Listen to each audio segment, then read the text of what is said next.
फांसी से 2 दिन पहले जेलर साहब कैदी के पास उसकी आखिरी इच्छा पूछने जाते हैं। कैदी का नाम सुबोध था।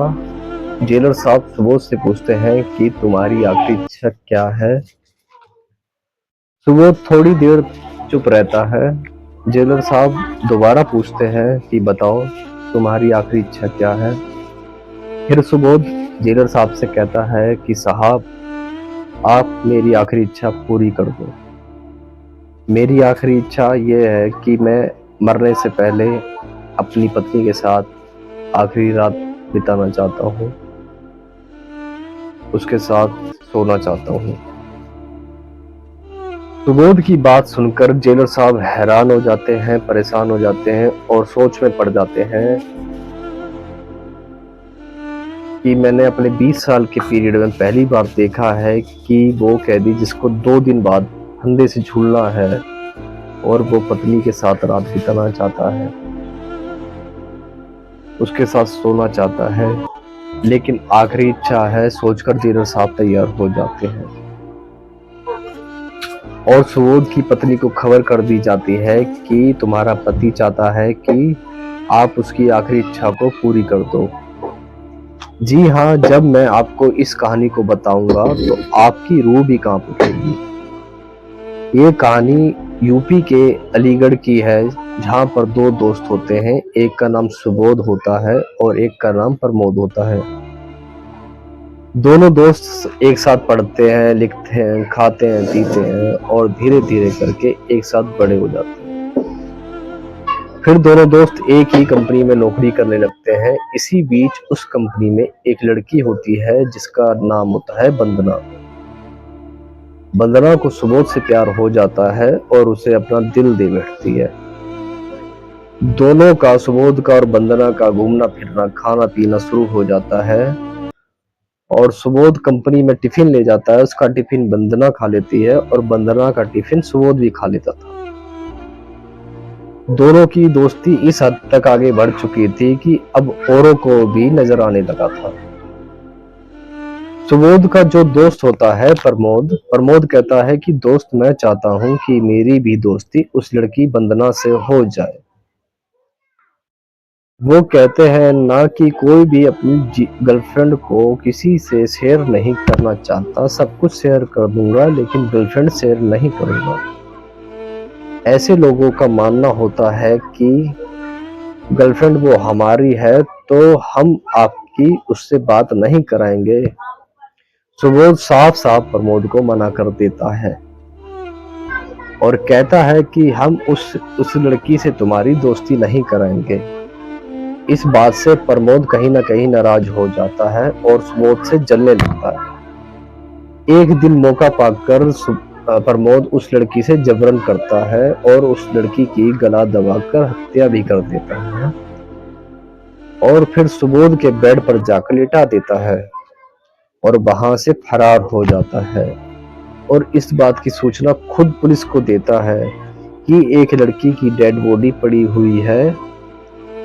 पुलिस मौके पर पहुंचती है और चूंकि सुबोध उसी समय उस रूम पर पहुंचा होता है और सुबोध की गिरफ्तारी वहां पर हो जाती है। सुबोध सोचता है कि ये हुआ तो हुआ कैसे, किसने किया, क्यों किया। कहा जाता है ना, जो मौके पर वारदात पर सबूत मिलता है वो ही सबूत सब कुछ होता है और कहीं ना कहीं सबूत के बल पर ही सारा काम होता है। सुबोध की गिरफ्तारी होती है, उसे जेल भेज दिया जाता है। इसी बीच पोस्टमार्टम की रिपोर्ट आ जाती है।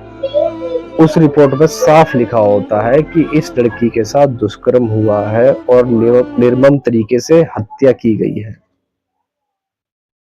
जैसे ही इस बात की पुष्टि होती है, सब लोग डिमांड करने लगते हैं कि सुबोध को जल्द से जल्द फांसी होनी चाहिए।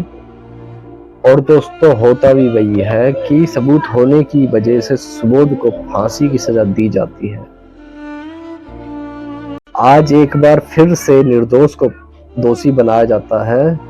दोष इतना कि उसे फांसी के फंदे तक पहुंचा दी।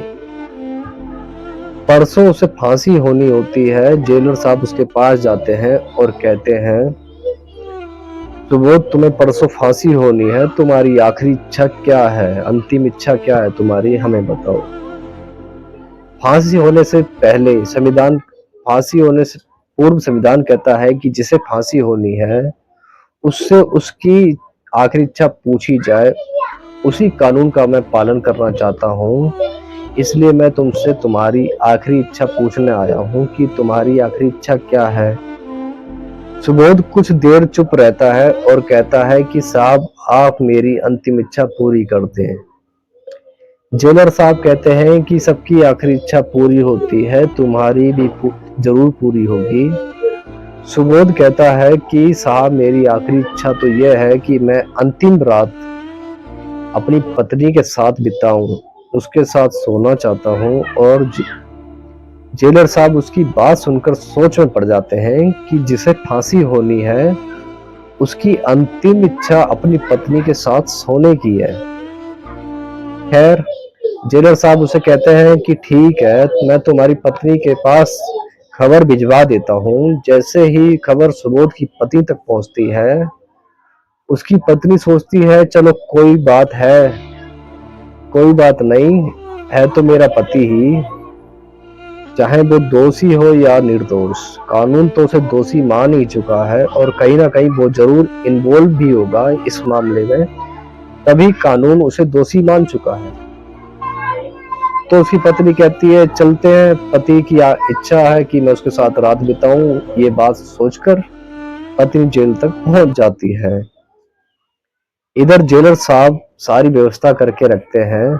सुबोध को एक रूम में शिफ्ट किया जाता है और रूम में शिफ्ट करने से पहले उस रूम में एक वॉइस रिकॉर्डर लगाया जाता है ताकि पति और पत्नी के बीच क्या चीजें चल रही हैं, क्या बात कर रहे हैं, इस बात की जानकारी हमें मिलती रहे। और वॉइस रिकॉर्डर का जो कंट्रोलिंग पावर होता है वो जेलर साहब अपने ऑफिस में कनेक्ट कर लेते हैं, जिससे पति पत्नी की जो भी बात हो रही है उसे सुन सके। और रूम के बाहर 2 बॉडीगार्ड भी तैनात कर दिए जाते हैं।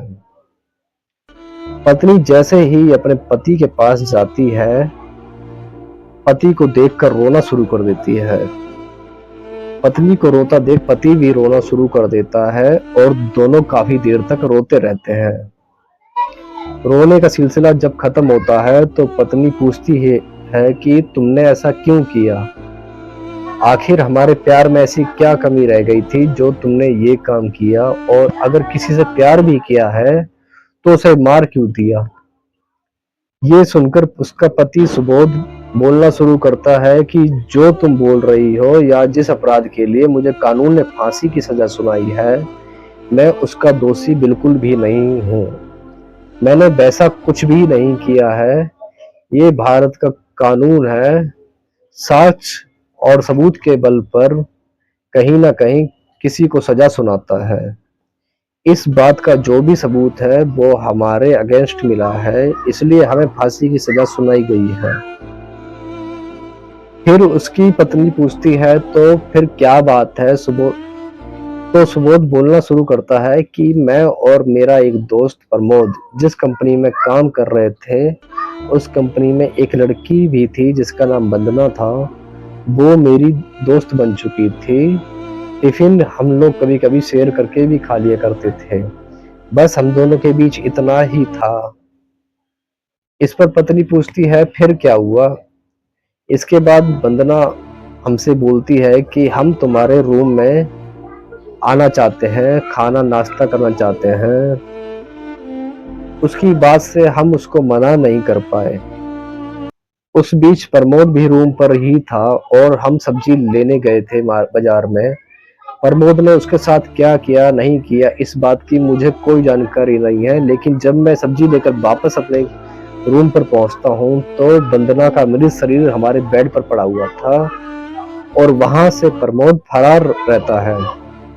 मैं कुछ सोच पाता समझ पाता उससे पहले पुलिस हमें गिरफ्तार कर लेती है, बिना कुछ पूछे बिना कुछ जाने, क्योंकि मौके वारदात पर मैं ही मौजूद था। इसलिए पुलिस मुझे आरोपी मानते हुए गिरफ्तार कर लेती है। ऐसा बोलकर पत्नी के सामने फपक फपक कर रोने लगता है। उसकी पत्नी भी रोने लगती है। वो दोनों काफी देर तक रोते रहते हैं, यहाँ तक कि गेट पर जो बॉडीगार्ड तैनात रहते हैं उसकी बातें सुनकर वो भी रोने लगते हैं। जेलर साहब भी सुबोध की बातें सुनते हैं वॉइस रिकॉर्डर से, तो वो भी रोने लगते हैं। पूरा जेल का जो माहौल रहता है वो कहीं ना कहीं गम में डूब जाता है। फिर सुबोध पत्नी से कहता है कि हमारे देश का कानून अंधा है, जिस वजह से मुझे फांसी हुई है, और कहता है कि तुम जाओ, अपने 2 बच्चे हैं उनका पालन पोषण अच्छे से करो, और बच्चों से इस बात का जिक्र मत करना कि हमारे साथ क्या हुआ है। सुबोध की बात सुनकर जेल का पूरा स्टाफ रोने लगता है। जाते समय पति पत्नी को देखता है और पत्नी पति को देखती है। दोनों एक दूसरे को मुड़ मुड़ कर देखते हैं। पत्नी जब अपने पति को रोता देखती है तो फिर वो उसके पास पहुंच जाती है और कहती है कि आज मेरा आखिरी मिलन है, मैं चाहती हूँ कि 1 से 2 मिनट मैं आपके साथ और रह जाऊं। जेलर साहब इस बात की अनुमति दे देते हैं तो वो रुक जाती है। इसके बाद फिर वो जाना प्रारंभ करती है। पत्नी अपने घर चली जाती है। इसी बीच जेल में जितने भी लोग होते हैं उनके बीच ये बात शुरू हो जाती है कि आज भी किसी निर्दोष को फांसी होने वाली है। इस बीच जेलर साहब जब उस रिकॉर्डिंग को सुनते हैं तो उसके मन में ख्याल आता है कि कहीं ना कहीं कानून और संविधान आज फिर किसी निर्दोष को फांसी देगा। परसों सुबोध को फांसी हो जाएगी तो मुझे कुछ करना चाहिए। अगर हमारे सामने किसी निर्दोष को फांसी होगी तो हमारे रहने ना रहने का कोई फायदा ही नहीं है। ये सोचकर वो अपने आला अधिकारी को सूचित करते हैं और एक मीटिंग बुलाते हैं। जेलर साहब और उस मीटिंग में बड़े बड़े अधिकारी, राजनेता के साथ साथ जज भी रहते हैं, और इस बात की चर्चा वहां शुरू हो जाती है। और जो जेलर होते हैं वो उस वॉइस रिकॉर्डिंग को वहां पर चलाते हैं, और रिकॉर्डिंग को सुनने के बाद सब हैरान हो जाते हैं कि भारत का कानून ये क्या करने जा रहे हैं। और इस बात का फैसला होता है कि असली आरोपी तो सुबोध का दोस्त प्रमोद है, तो सुबोध को फांसी क्यों, इस बात की चर्चा वहां होने लगती है। और सब लोग डिसाइड करते हैं कि अब सुबोध को फांसी से रोका जाएगा और प्रमोद को फांसी तक पहुंचाया जाएगा। अगले दिन इस बात की सूचना सुबोध के घर जाती है कि तुम्हारे पति को रिहा किया जाएगा। इस बात को सुन के पत्नी खुश हो जाती है। इधर जैसे ही कोर्ट का आदेश होता है कि प्रमोद को जल्द से जल्द पकड़ा जाए, पुलिस अपना काम प्रारंभ करती है और प्रमोद को पकड़ लेती है। प्रमोद को कोर्ट ले जाया जाता है और कोर्ट से प्रमोद को फांसी की सजा हो जाती है, और अगले ही पल प्रमोद को फांसी तक पहुंचाया जाता है और इसी फांसी दे दी जाती है और सुबोध को रिहा किया जाता है। दोस्तों, इस घटना पर आपके क्या विचार हैं कमेंट करके हमें जरूर बताना, और वीडियो अगर अच्छी लगी हो तो दोस्तों लाइक कर देना, और चैनल को दोस्तों प्लीज सब्सक्राइब कर देना। हम आपके लिए इसी प्रकार की और भी वीडियो लाते रहेंगे। धन्यवाद।